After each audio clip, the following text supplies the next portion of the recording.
Hola, buenas amigos y usuarios de Amstrad, amigos del canal. Ahora sí, por fin, y hoy venimos a hablar del Amstrad CPC 664. Sí, la joya de la corona. Así que nada, sin más preámbulo, vamos a echarle un vistazo más de cerca.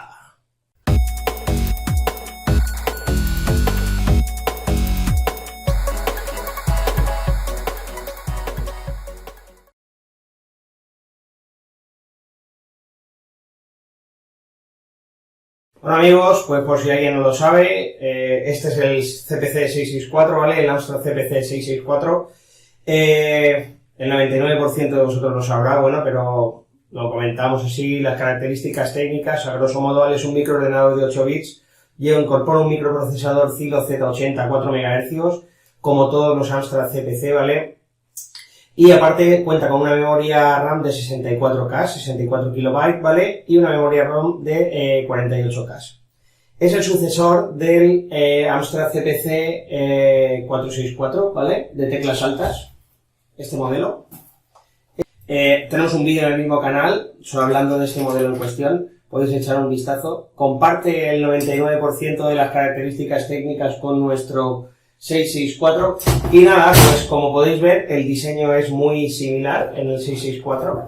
La principal diferencia que podemos ver es que incorpora una unidad de disco en lugar de una pletina de cassette como lleva el modelo 464, justamente el anterior.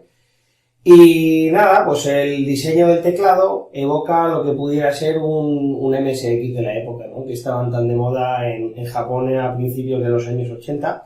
Este ordenador salió al mercado a mitad de 1985, ¿vale? Más o menos. Y duraría en el mercado pues apenas 6 meses, ya que poco después lo reemplazó el que vais a ver ahora, que no es otra cosa que el Amstrad CPC 6128. Con 128K de memoria RAM. Este modelo fue el posterior al 664, ¿vale? Ya es un modelo un pelín más compacto. El diseño nos evoca más a lo que pudiera ser un PC, ¿no? Un ordenador más profesional, menos doméstico, que es lo que quizás se pretendía. Y bueno, incorpora igualmente la unidad de disco de 3 pulgadas. Y la principal diferencia con respecto al 664 es que tiene 128K de memoria RAM, ¿vale? El resto de características técnicas son muy similares. Sí que es cierto que la placa está completamente rediseñada, pero las características técnicas, como en el caso del 464, comparten muchísimas de ellas, ¿vale? Pues nada, ya pasando de nuevo al 664, para que hayáis visto un poco la parte anterior y la secuela, la precuela y la secuela, ¿vale? Pues nada, como hemos dicho, es un microordenador de 8 bits, ¿vale? Y para lo que es la carga de software, utilizaremos discos de 3 pulgadas. Son este tipo de disquetes, ¿vale? Nada, pues simplemente pues, se introducían aquí y ya era ejecutar los comandos para poder volcar el software, ¿vale? Sí que es cierto que en los modelos 664, ¿vale? Como este, tenemos por un lado una chapita de identificación de la unidad de disco distinta a la del 6128 y por otro lado las disqueteras originales que incorporan los 664 son las llamadas disqueteras de boca ancha, ya que los 6128 incorporan la misma disquetera de 3 pulgadas para el mismo disco, pero la diferencia es que la ranura es sensiblemente más estrecha, ¿vale? Esta es una de las características. Por lo demás, lo que hemos dicho, un diseño evocador de MSX y, bueno, al margen técnicamente un poquito de lo que es el 464, se alimenta con 5 voltios lo que es la placa base, ¿vale? Para que funcione la electrónica en general. Y luego aparte cuenta con un latiguillo para la alimentación del motor del giro del disco de la unidad de disco. Si no conectásemos este latiguillo de 12 voltios a nuestra fuente de alimentación o monitor, el disco no giraría. Ojo que eso es importante. Y es una de las principales diferencias con respecto al 464 que funciona exclusivamente con 5 voltios, ¿vale? Por otro lado, diseño muy similar y aquí tenemos en la parte de atrás nuestro Amstrad y en mi caso el mío debería de incorporar el número de serie aquí que no lo incorpora, cosa que me fastidia bastante, ¿vale? Ya que de este modelo se estima que se fabricaron sobre 3000 unidades y realmente no sabemos las que pueden quedar, pero no quedan muchas, es decir, es un ordenador del año 85. Con unidades funcionales, pues no sé cuántas podrán quedar, pero haceros una idea que con todo el paso del tiempo y el abandono que han sufrido estas máquinas de hace 25 años para adelante, pues quedan más bien pocas y cotizan bastante al alza. En cuanto a precios, pues bueno, se puede conseguir un 664, esto es relativo porque va en función de la demanda del mercado, ¿no? Pero pues se puede conseguir, si uno encuentra un chollo, un despistado que se lo encuentra en el desván o en el trastero y lo pone en Wallapop por 50 euros, pues no te puedo decir que no puedas encontrar un 664 por 50 euros, pero eso no es lo habitual es encontrar un teclado en buenas condiciones, así tal cual sin haber pasado muchas penurias, en torno a los 200-250 euros. Ya nos iríamos a un poquito más si tuviera su monitor en color en condiciones, tuviera la membrana nueva, etcétera. Porque hay que decir que el talón de Aquiles de los 664 es la membrana del teclado, que pasado un tiempo se resquebrajan internamente las pistas y las teclas dejan de funcionar, pero a pares no. 3, 4, 5, 6 teclas que comparten pista dejan de funcionar. Y tenemos que conseguir una membrana de repuesto, que no siempre hay. Afortunadamente yo lo conseguí con membrana nueva. Tengo la membrana antigua, la conservo y ya tiene su membrana funcional 100%. Pero si os hacéis con el 664, aseguraros que funcionan todas las teclas, porque si no tendréis que buscar la membrana y no siempre hay. Es habitual encontrarlas en Selma y Retro, ¿vale? Te las mandan de Reino Unido. Las membranas vienen a estar en torno a unas 35 libras, que vienen a ser 40 euros. Más gastos de envío y tal, pensaros en que la membrana se os pone unos 50-55 euros. Solo la membrana del teclado. Entonces, son cosas que hay que valorar. Otra de las cosas que también suelen fallar tanto en los 664 como en los 6128 son las disqueteras. Es decir, por el paso de los años, la goma que incorpora el motor de giro de la disquetera, la poleita del motor de giro del disco, ¿vale? Para que el disco gire, pues esa correilla, esa goma, se cuartea y se va. Es una goma vulcanizada, completamente normal, hay repuesto, es estándar, se puede conseguir sin mayor problema en cualquier tienda electrónica, pero bueno, tened en cuenta que si os llega un 664 y la disquetera se enciende al encenderlo, se escucha el disco de giro al acercar, pero no funciona, probablemente la goma esté cascada, ¿vale? Y bueno, al margen de eso, siempre pueden surgir averías de cualquier otro tipo, que se le ha ido la RAM, porque le han metido 12 voltios en la alimentación en lugar de meterle 5, o que no le funcione cualquier otra, o que se le haya ido algún condensador, alguna historieta típica de las que puede, pero todo tiene arreglo, ¿vale? Todo tiene arreglo en principio. Nada, pues esta es una breve introducción del modelo del 664 para que sepáis cómo es y tal, y vamos a verlo ya en detalle en el banco de trabajo. Bueno amigos, ahora sí, vamos a pasar a echarle un vistazo en el banco de trabajo al 664, ¿vale? Es bonito, jodido, es muy bonito, muy bonito. Lo único malo de mi unidad es que aquí tiene una marquita que se ve que se dejaron algún cable y aquí tiene otra y aquí tiene otra, ¿vale? Estoy viendo a ver cómo puedo rebajar esas marquitas con una lija muy fina o algo, pero sí que es cierto que no quiero tocar carcasa, ¿vale? Las dos chapitas del mío están en muy buenas condiciones para los casi, pues sí, 35 años que tiene ya esto, en 2020 cumple 35 años y nada, por lo demás está en excelente estado. El teclado sí que es verdad que en los 664 siempre tiende a amarillarse la tecla espacio y las teclas azules, las mías, están un pelín quizás amarillas por aquí, pero no se aprecia, con lo cual no les voy a hacer un retro bright. Prefiero no hacerlo porque se pueden quemar las teclas. No es que se vayan a quemar a salir fuego, pero como que se quema el color, se queda un color más apagado, ¿no? Bueno, pues vamos a pasar a abrirlo, ¿vale? Nada, para abrir el Amstrad, como siempre, le pegaremos la vuelta, ¿vale? A nuestro CPC y procederemos a quitar los tornillitos de abajo. A diferencia del 6128, este no tiene tornillitos en los laterales, así que nada, yo voy a desmontarlo simplemente para enseñaros la plaquita, nada del otro mundo, verla, que la veáis un poco, que veáis las distintas partes de la placa, cómo está organizada y tal, y ya está, simplemente es lo único que se pretende. Por si alguno tiene curiosidad, al que no le guste más la parte hardware, pues que le dé al vídeo a pasar y Santas Pascuas. A ver, venga, tenemos ya todos los tornillitos, se abre por abajo, exactamente igual que lo haría un 464, mismo tipo de tornillo, etcétera, vale. Entonces, amigos, ahora, para abrir los 664, para abrir cualquier CPC, lo suyo es abrirlo de derecha a izquierda. Uy, que me lo he metido, me van a poner verde por el tema, pero bueno. Lo suyo es abrir el CPC de derecha e izquierda, es decir, empezaremos por la unidad de disco e iremos desconectando todos los elementos que nos vayan interfiriendo en la apertura del mismo. Con cuidadín, que no me pongan verde porque abro un 664, ¿vale? Lo abrimos y aquí tenemos nuestro, 664 abierto. No me hace mucha gracia abrirlo, aquí podéis ver la membranita nueva, ¿vale?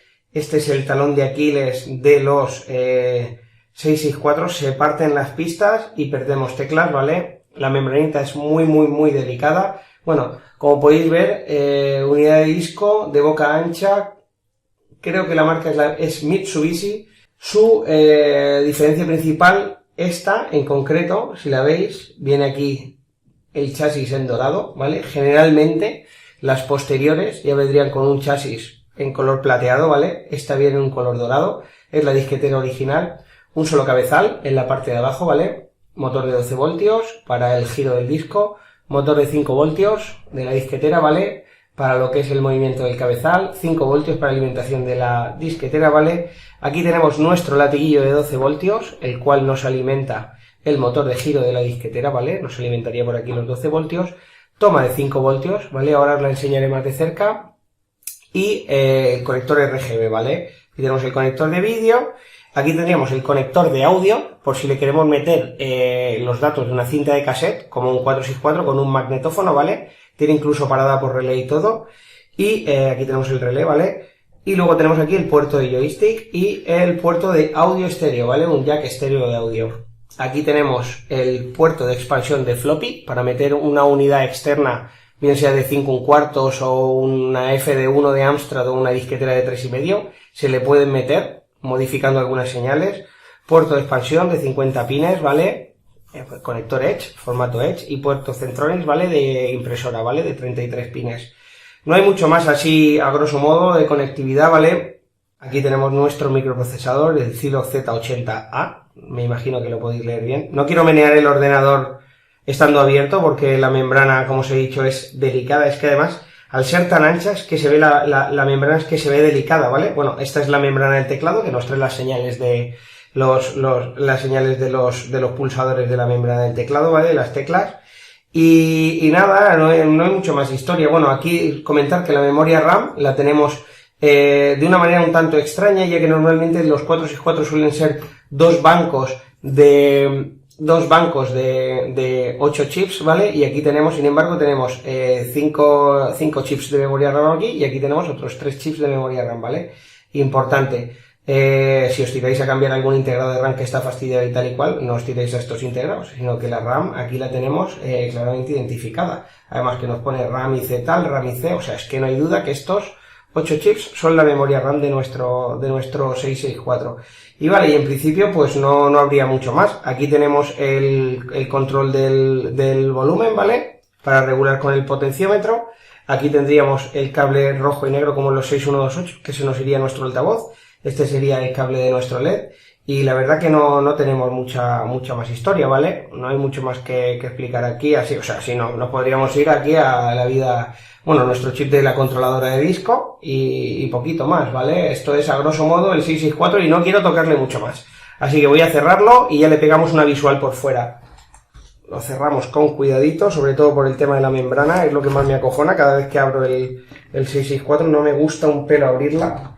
Se nota que es que además se ve que la membrana está... Encajamos la unidad de disco, vemos que no hemos pellizcado ningún cable y le pegaremos la vuelta para atornillarlo, ¿vale? Y ya simplemente, aquí sí que no hay diferencia de tornillos. En el 6128 sí que es cierto que encontramos diferencias en los tornillos, hay un tornillo más largo. En los 664 todos los tornillos, como ocurre en el 464, son exactamente iguales, ¿vale? Entonces no podemos tener, no puede haber posibilidad de error. Yo tampoco los aprieto mucho, es decir, que los tornillos estén cuajados y que trabajen. No hay que tener en cuenta que son plásticos muy antiguos, muy viejos, y si nos pasamos apretando podemos joder los pilares del interior donde enroscan los tornillos, ¿vale? Simplemente que el tornillito trabaje y ya está. Y ahora aquí, para que veáis, simplemente os voy a enseñar los puertos de expansión, cómo están colocados, ¿vale? Voy a ponerlo así un poquito más arriba, supongo que tendréis buena visión aquí. Aquí tenemos nuestro puerto de alimentación, 5 voltios DC, alimentación 5 voltios de continuo, ¿vale? Un conector DC, un jack de 2,1. Aquí tenemos nuestro cable de 12 voltios para conectar y dar alimentación al motor de la disquetera, lo tiramos por ahí. Nuestro cable de birro RGB que irá a un monitor original o en su defecto a cualquier televisor con euroconector adaptado, ¿vale? O monitor con señal de entrada RGB, ¿vale? Es RGB, no vídeo compuesto, importante. Nos da una calidad bastante decente para la época. Y luego aquí el puerto de expansión, por un lado, de 50 pines, ¿vale? Con conector Edge. Puerto de expansión, esto es para ampliaciones, para RAM, tarjetas adicionales, M4, etcétera, ¿vale? Puerto de expansión, ¿vale? Creo que eran 34 pines, ¿vale? De floppy estándar. No es estándar el puerto, es decir, es un conector Edge. Pero sí que el cable es cierto que es estándar con respecto al de las disqueteras de 5,1/4. Es un conector que utilizarían las disqueteras de 5,1/4 de PC también. Y aquí por otro lado el puerto Centronics, ¿vale? Para la impresora, creo que eran 33 pines. Este es el puerto de audio in y audio out, ¿vale? Pero para meterle datos desde un magnetófono, como si se tratase de las cintas de un Amstrad CPC 464, ¿vale? Nuestro magnetófono. Y aquí tendríamos entrada de audio para meterle, cargar software a través de cinta al 664. Tendríamos también salida de audio, ¿vale? Para hacer un backup, un save de los datos que tengamos en nuestro CPC 664. Y también estaría el control del reletito para arrancar y parar el magnetófono en los juegos multicarga, ¿vale? Importante, eso es importante, es un detalle a tener en cuenta. Aquí tenemos el puerto de joystick DB9 de 9 pines, ¿vale? Estándar, Normatari, hasta cierto punto, ya que con el paso del tiempo se fue implementando el uso del segundo botón en Amstrad y eso ya no es estándar de Normatari, pero que bueno, que un mando de Normatari de un botón o un mando de Master System van a funcionar perfectamente en un 664 con la salvedad del segundo botón que no nos va a funcionar, salvo que tengamos un mando específico de Amstrad GX 4000 o un mando artesanal creado específicamente para el puerto de Amstrad, importante, ¿vale? Y aquí por último el puerto de salida de audio, ¿vale? Un jack de audio estéreo de 3,5 normalizado, lo podéis conectar a un equipo de música para tener que truene el CPC o lo podéis conectar a unos altavoces estándar de PC y suena, la verdad es que el estéreo es una maravilla. Bueno, vamos a conectar nuestro CPC 664. Como os he comentado un poquito en la intro, ya habéis visto técnicamente, aquí tenemos la toma de alimentación, ¿vale? De 5 voltios. La salida de RGB, de vídeo RGB, ¿vale? Y el latiguillo de 12 voltios que alimenta el motor de giro de la disquetera. Para ello necesitaremos un monitor de Amstrad, una fuente de PC adaptada o un modulador RGB o un modulador, en mi caso es un modulador adaptado a RGB, ¿vale? Pues nada, 12 voltios al modulador, el cable DIN 6 de vídeo, ¿vale? A ver, que tampoco quiero yo chupar mucha cámara. Y luego por otro lado, los 5 voltios con el DC de 2.5 de alimentación, 2,1 que diga, DC de 2,1, 5 voltios para adentro. Encenderemos nuestra fuente de alimentación, ¿vale? Y acto seguido, nuestro CPC con el interruptor de power. Se nos enciende el LED y aquí tenemos nuestro prompt de Amstrad de 64K, ojo. Pues nada, vamos a hacer lo más sencillito del mundo, ¿vale? Lo típico que es cómo cargar un disco, pues nada, pues para que veáis, por ejemplo, la operativa, esto es una repro de la Abadía del Crimen, ¿vale? No es original, es una repro, ojo. Y nada, simplemente metemos nuestro disco y haremos catálogo, nos dice lo que tenemos. En este disco tenemos la Abadía del Crimen versión 128K y la Abadía del Crimen versión 64K, que tiene algunas pequeñas diferencias, como que cargan la intro por separado y a la hora de salvar las partidas, ¿vale? Pues nada, aquí sería en este caso run Abadía 64, ¿vale? Y nos cargaría nuestra Abadía del Crimen tal cual lo haría un CPC 4... Voy a quitarlo porque esto truena que no veas. Tal cual lo haría un CPC 464 cargándonos primero la intro y ahora después ya nos cargaría pantalla de carga y juego, dándole el espacio. El 95% de los juegos de Amstrad están para 64K. No obstante, puede haber juegos, sobre todo de última generación, que no estén disponibles para 64K. En ese caso, con un 664 necesitaríamos una ampliación de memoria al puerto de expansión, ¿vale? Si no, no podemos ejecutar juegos de 128K. Bueno, aquí tenemos la Abadía, por ejemplo.